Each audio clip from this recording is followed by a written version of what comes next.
Shalom, salam sejahtera bagi kita semua. Mari Bapak Ibu kita memuji Tuhan, kita katakan kasih pasti lemah lembut.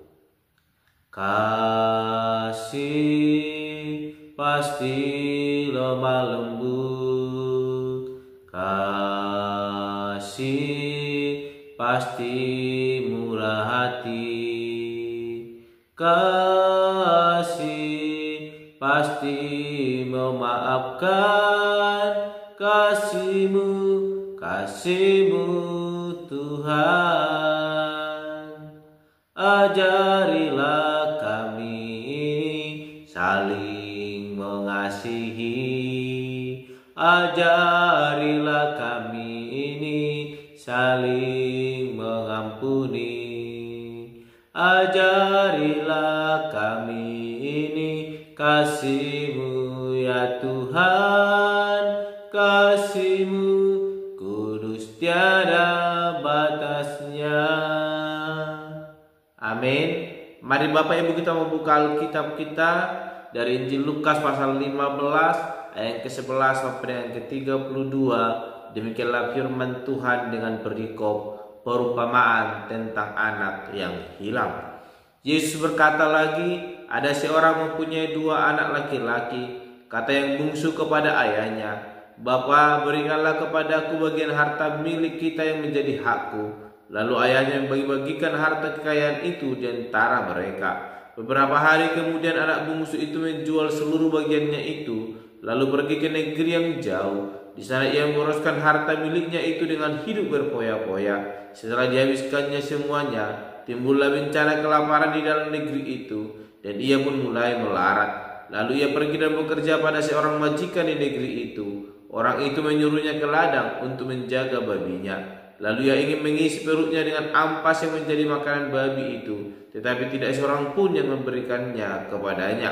Lalu ia menyadari keadaannya, katanya, "Betapa banyaknya orang upahan bapakku yang berlimpah-limpah makanannya, tetapi aku di sini mati kelaparan. Aku akan bangkit dan pergi kepada bapakku dan berkata kepadanya, Bapa, aku telah berdosa terhadap surga dan terhadap Bapa. Aku tidak layak lagi disebutkan anak Bapa. Jadikanlah aku sebagai salah seorang upahan Bapa." Maka bangkitlah ia dan pergi kepada bapaknya. Ketika ia masih jauh, ayahnya telah melihatnya, lalu tergeraklah hatinya oleh belas kasihan. Ayahnya itu berlari mendapatkan dia, lalu merangkul dan mencium dia. Kata anak itu kepadanya, "Bapa, aku telah berdosa terhadap surga dan terhadap Bapa. Aku tidak layak lagi disebutkan anak Bapa." Tetapi ayah itu berkata kepada hamba-hambanya, "Lekaslah bawa kemari jubah yang terbaik, pakaikanlah itu kepadanya dan kenakanlah cincin pada jarinya dan sepatu pada kakinya.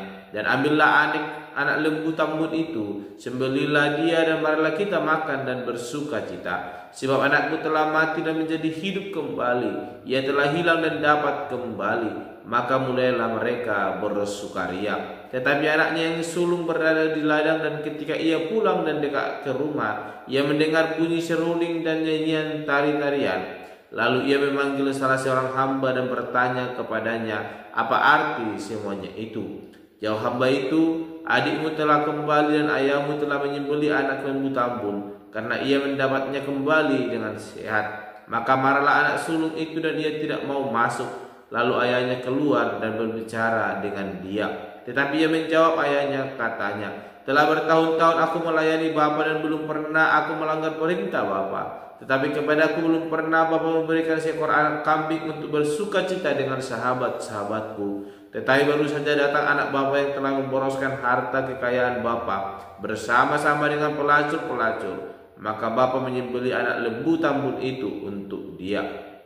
Kata ayahnya kepadanya, "Anakku, engkau selalu bersama-sama dengan aku, dan segala kepunyaanku adalah kepunyaanmu. Kita patut bersuka cita dan bergembira karena adikmu telah mati dan menjadi hidup kembali.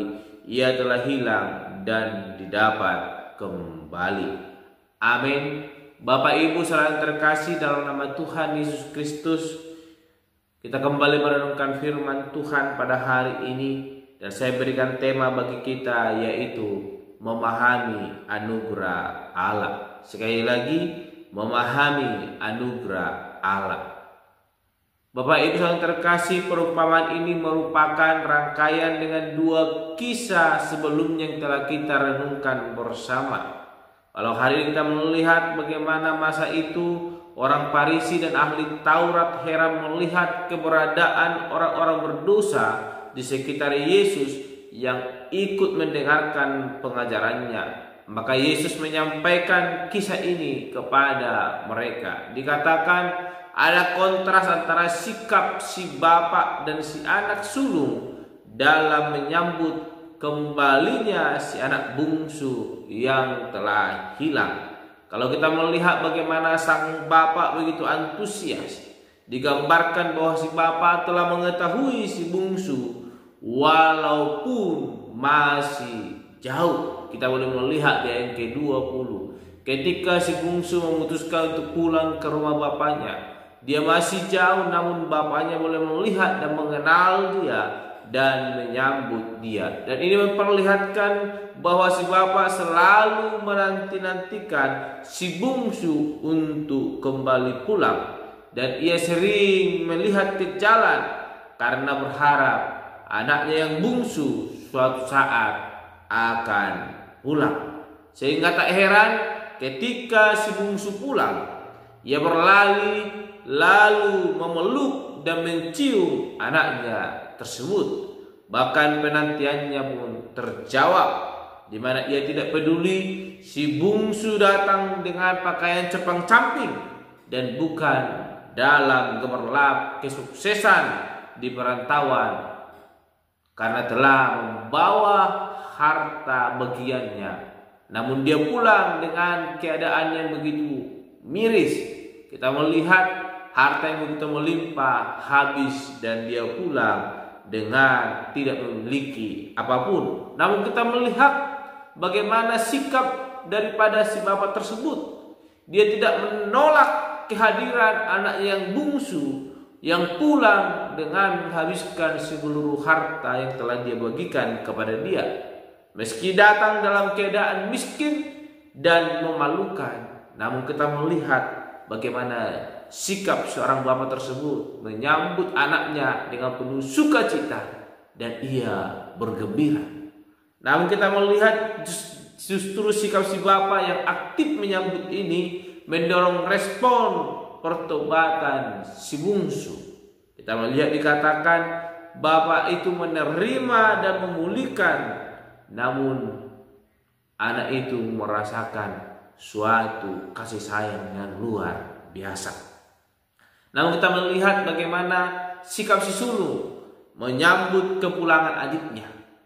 Ia marah karena ayahnya berpesta atas kepulangan adiknya yang telah menghabiskan harta yang boleh dibagikan ayahnya. Kita melihat bagaimana si bungsu yang pulang dan mendapatkan kesenangan, lalu si bungsu pun mendapatkan kesenangan itu, namun si sulung merasakan itu bukanlah suatu hal yang sangat adil. Dia berkata kepada bapaknya, "Bapakku selalu bersamamu dan aku telah melakukan segala tugas, namun saya tidak pernah mendapatkan seperti hal demikian." Namun kita melihat konsep semacam itu adalah hal yang kurang pas untuk menyambut seorang yang ingin bertobat. Sehingga konsep yang boleh kita renungkan hari ini mengajarkan kepada kita agar kita memahami anugerah Allah. Bukan berarti ketika di sekitar kita, bahkan saudara-saudara kita ketika melakukan kejahatan, kita malah menjauhi mereka. Namun kita harus hadir di tengah-tengah mereka. Sebagaimana Bapa menyambut seorang anak yang telah hilang tersebut dengan penuh sukacita. Karena dia telah kembali dan dia telah merenungkan apa yang telah dia perbuat dan dia hendak mau bertobat. Bapak Ibu saudara terkasih, jika kita memahami anugerah Allah yang boleh kita renungkan hari ini, maka kita akan menyambut yang terhilang seperti Allah menyambut mereka. Kita juga sebelumnya adalah manusia yang berdosa. Hanya kemudian kita menerima kasih karunia Allah sehingga kita boleh layak di hadapannya. Sehingga firman Tuhan hari ini mau mengajarkan kepada kita, marilah kita memiliki pikiran Kristus yang menerima setiap pendosa seperti Dia juga telah menerima kita. Maka kita akan menjadi saksi Kristus dimanapun kita berada. Tanpa kita dapat memahami anugerah Allah, maka kita akan sulit untuk boleh menyambut orang-orang di sekitar kita yang hendak menerima Yesus Kristus dalam hidupnya. Sebagai orang yang percaya, sebagai murid Yesus, sebagai anak-anak yang dikasihinya, firman Tuhan hari ini mengajarkan kepada kita, pahamilah anugerah Allah dalam hidup kita. Maka anugerah itu akan memampukan kita untuk boleh menerima setiap orang di sekitar kita, untuk boleh kembali ke jalan Kristus sebagaimana Ia telah menerima kita.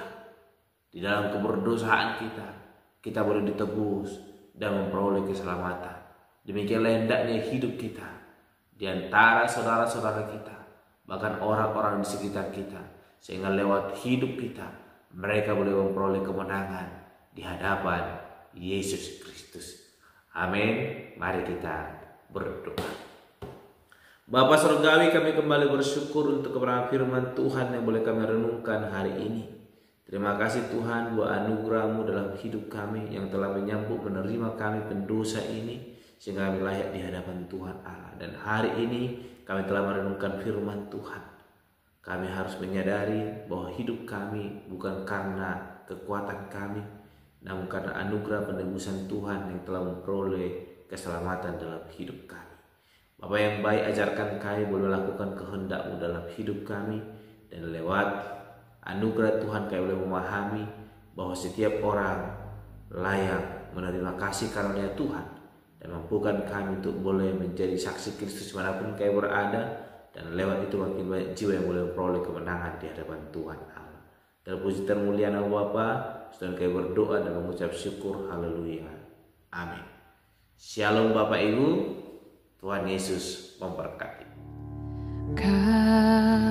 Kasih pasti lemah lembut. Kasih pasti memaafkan. Kasih pasti murah hati. Kasih-Mu, kasih-Mu Tuhan. Kasih pasti lemah lembut. Kasih pasti memaafkan. Kasih pasti murah hati. Kasih-Mu, kasih-Mu Tuhan. Ajarilah kami ini saling mengasihi. Ajarilah kami ini saling mengampuni. Ajarilah kami ini kasih-Mu ya Tuhan. Kasih-Mu kudus tiada batasnya.